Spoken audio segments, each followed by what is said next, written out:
That there is a blueberry. Welcome to today's video, guys.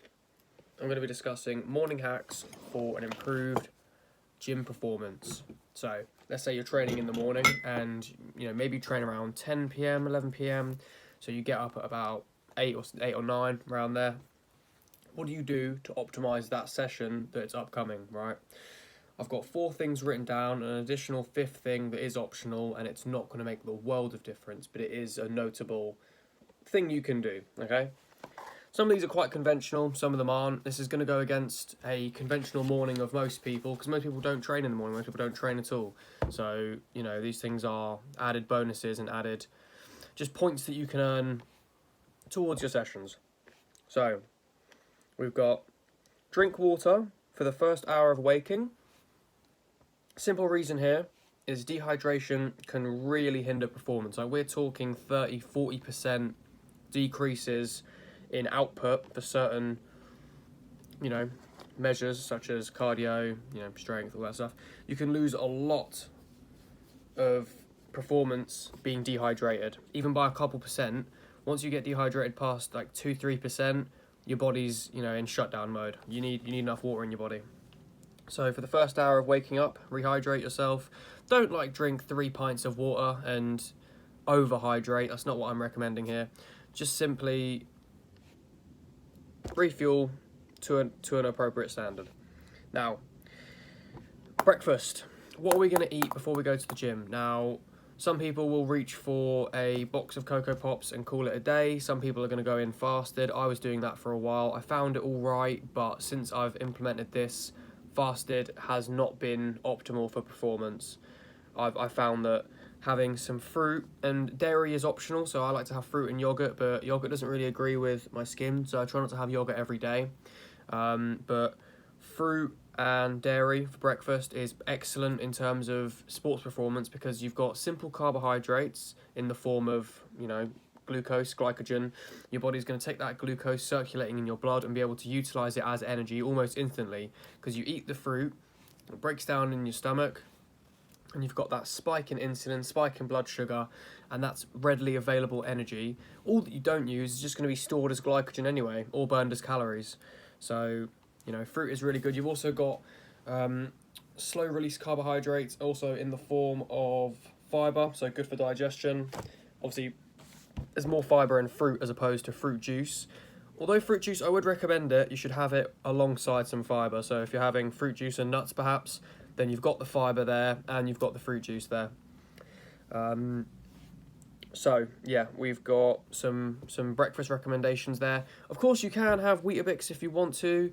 I don't recommend having any refined sugar on top of your Weetabix. If you want to have something sweet on there, definitely go for something like maple syrup, which is of course literally just sap out of a tree. Of course, don't get the stuff that comes in like a plastic squeezy bottle and it's like 10% maple syrup and then just glucose fructose syrup or any of that bollocks. You don't want none of that. You want proper maple syrup or honey. I'd recommend that as well as opposed to refined sugar. Of course, it's not going to be good for you, is it? Now, another one here that I find really helps me in the morning is cold exposure. So deliberate cold exposure in the form of either my personal favourite is the cold shower because it's very simple. But this morning I didn't feel great. I woke up very tired. I hadn't slept amazing. And so to wake me up, I had an ice bath. I poured the cold water for about 5 minutes till the bath was about a third full. Threw a bag of ice in there.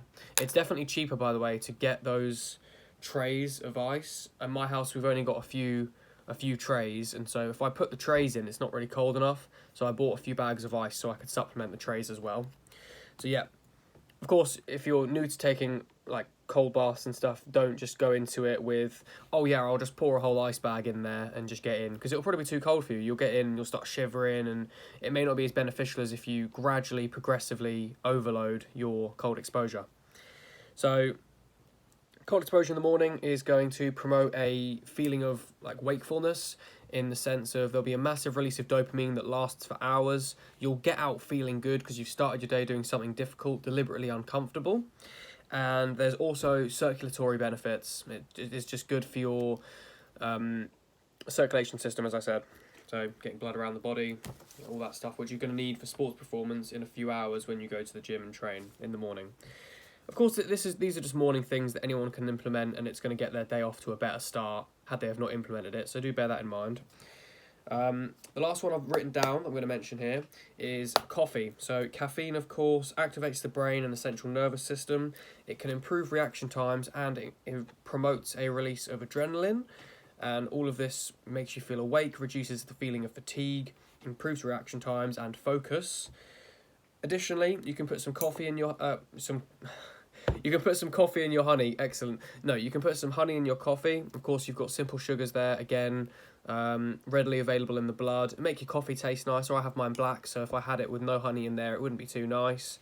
The fifth thing I was going to mention is Old Faithful beetroot juice. Now, that's mainly for aerobic performance. So if you're doing anything like a run or aerobic, as I said, so, you know, with the presence of oxygen. So this isn't like sprints, this isn't heavy lifting, this is like endurance-based stuff.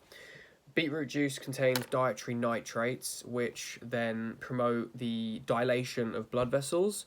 Having wider lumens in your blood vessels then promotes more blood flow, so more oxygen can reach your working muscles, therefore improve sports performance. We're talking like 10-15% here. We're not talking like adding another 20 kilos to your bench, as opposed, you know, in reference to all of these recommendations I've made, they will make slight differences. Of course, these differences will compound. So let's say you have a solid breakfast, you have some cold exposure, you have a coffee, and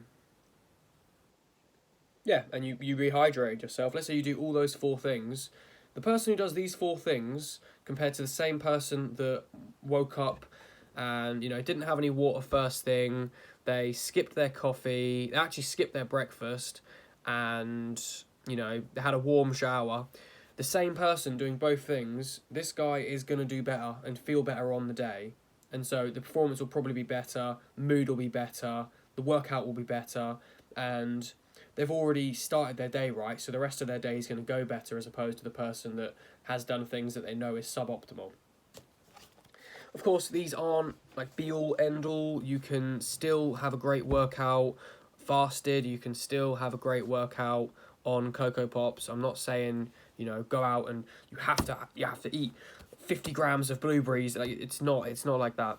But I'm just recommending certain things here that, you know, science-based, fact-based, and it's quite objectively, like, it makes sense. Like, if you just look at it, oh, fruit has simple sugars in it, fruit has vitamins in it, it's not too heavy for my stomach to digest while I'm working out. Because obviously, I don't know how readily apparent this is, but so your digestive system requires blood supply in order to digest your food, right? That makes sense.